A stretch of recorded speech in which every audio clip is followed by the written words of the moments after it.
TikTok করা অপরাধ নাকি আগে জানতে চাচ্ছি। আমি আমার চেম্বার থেকে কখনোই টিকটক করি না, কারণ হচ্ছে চেম্বার বা অপারেশন থিয়েটার, টিকটক বা ওয়ার্ড, এই তিনটাই টিকটক করার জায়গা বলে আমি মনে করি না।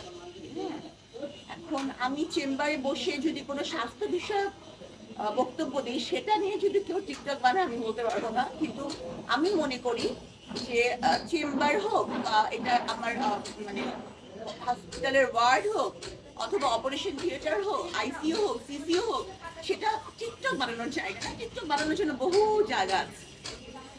আপু কিছুদিন আগে যখন আমাদের দেশের নতুন একটা পরিবর্তন আসলো, তারপরে আপনার কিছু বক্তব্য সোশ্যাল মিডিয়াতে ভাইরাল হয়েছে ডিবি হারুনকে নিয়ে। ডিবি হারুন আপনাকে বারবার কল দিত, আসলে এই ব্যাপারটা নিয়ে অনেকেই অনেক ধরনের নেগেটিভ পজিটিভ বিভিন্ন মন্তব্য আছে। আসলে আপনাকে ডিবি হারুন কি কারণে বারবার কল দিত, এটা নিয়ে আগে বলবেন।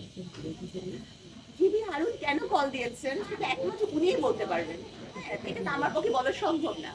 তো যেহেতু একটা মামলা তখন চলছিল জেকেজির এগেইনস্টে, তো জেকেজির যারা অ্যাডমিনে ছিল বা ওনার ছিলেন বা যার নামে ছিল, ট্রেড লাইসেন্স ছিল, তারা সবাই তখন অলরেডি অ্যারেস্টেড।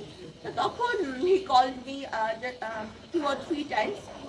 তো এটা ইট ওয়াজ টোটালি আনঅফিসিয়াল, কারণ হচ্ছে তেজগাঁ থানার মামলা ছিল। উনি যদিও তেজগাঁ থানার ডিসি ছিলেন, কিন্তু অফিসিয়ালি নিয়ম হচ্ছে যে ওসি আমাকে, যেহেতু he was handling the case, সে ফোন করবে। তো উনি না করে উনি করেছেন। তখন বাসায় যখন আলাপ করলাম তখন সবাই বলেছেন আর আপনারা জানেন ওনার সম্পর্কে কিছু রিউমার্স আছে, তো এই জন্য আমি যাইনি। উনি ঠিক কেন রেখেছিলেন এটা তো উনিই বলতে পারবেন। ওনার সাথে কি আপনার কথা হয়েছিল একবার সরাসরি বা ফোনে? না, হ্যাঁ, ফোন করলে তো কথা হবে। উনি বলেছিলেন যে আপনি আসেন, কথা আছে। আমি বললাম কি বিষয়ে কথা আছে, বলে মামলা বিষয়। আমি বললাম আচ্ছা, বলে রেখে দিলাম। পরে পরবর্তীতে সবাই যখন বলেছে না উচিত হবে না যাওয়া, বা উনি কেন কল দিচ্ছে, অফিসিয়ালি তো উনি কল দেওয়ার কথা না, তো তখন আর এরপর তো আমি যাইনি। মানে এখানে ওনার থেকে কি আপনার উপরে কোনো চাপ?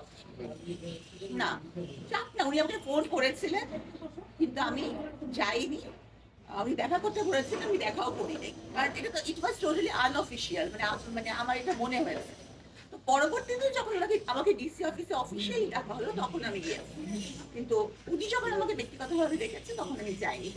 ঠিক আগের মতনই প্রথম বন্দিনীদের কথা ছিল, ওখানে আমরা 18 জন বন্দিনীর কথা লিখেছিলাম, এবং এবার আবার আরো নতুন কিছু বন্দিনীর কথা এবং প্রেক্ষাপট। আসলে বন্দিনীদের কথা লেখা মানে হচ্ছে যে আমাদের সামাজিক প্রেক্ষাপট নিয়ে লেখা, তো সেটা থাকছে।